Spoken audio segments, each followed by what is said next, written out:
आज मोदीजींच्या नेतृत्वात एक उत्तम अशा प्रकारचं भारताचं काम घडतंय। भविष्याकडे त्यांनी वेध घेतलाय आणि मोदीजींनी या ठिकाणी 2047 चा विकसित भारत याची संकल्पना केली आहे। आणि केवळ संकल्पना नाही, आता 5 ट्रिलियन इकॉनॉमी होतीये, ती झाली की आपण तिसऱ्या क्रमांकावर येऊ, मग 10 ट्रिलियन कडे जाऊ, 15 ट्रिलियन कडे जाऊ। पण मला या गोष्टीचा आनंद आहे, विकसित भारत तर 2047 मध्ये होईल, पण विकसित गोवा 2037 मध्ये 10 वर्ष आधी होईल।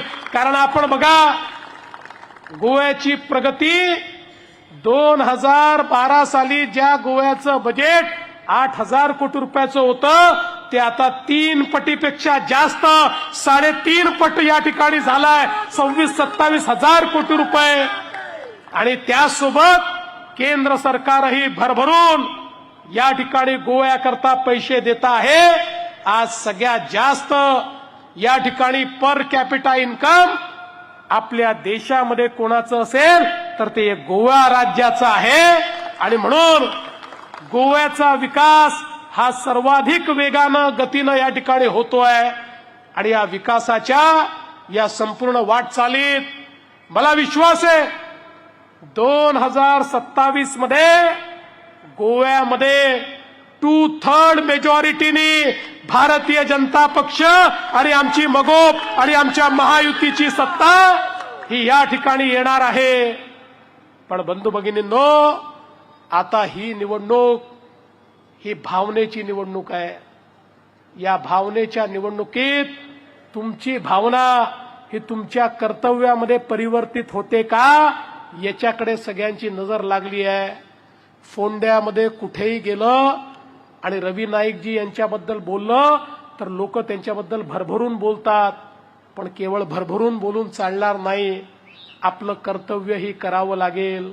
तुमच्या मनातलं प्रेम हे व्यक्त करण्याकरता 9 तारीख तुम्हाला मिळाली आहे। 9 तारखेला मतदान केंद्रावर जाऊन कमळाचं बटन दाबणं हे खरं तुमचं कर्तव्य आहे, हेच तुमचं प्रेम आहे, हीच तुमची भावना आहे। आणि ही भावना आणि प्रेम हे व्यक्त करण्याकरता मी एवढीच विनंती करतो, रितेश यांच्यासारखा एक तरुण ज्यांनी या ठिकाणी संकल्प केलाय, रवीजींची परंपरा, त्यांचं कार्य, बहुजनांचा विकास, हे सगळं कार्य पुढे नेण्याकरता आता तो मैदानात उतरलाय। आणि त्याच्या पाठीशी या ठिकाणी ही सगळी नेते मंडळी आहेत, मुख्यमंत्री आहेत, केंद्रीय मंत्री आहेत, संपूर्ण सरकार हे रितेशच्या पाठीशी आहे। अरे 8 महिन्यामध्ये या फोंड्यामध्ये तुमच्या आशा आणि आकांक्षा पूर्ण करण्याचं काम रितेश करून दाखवतील।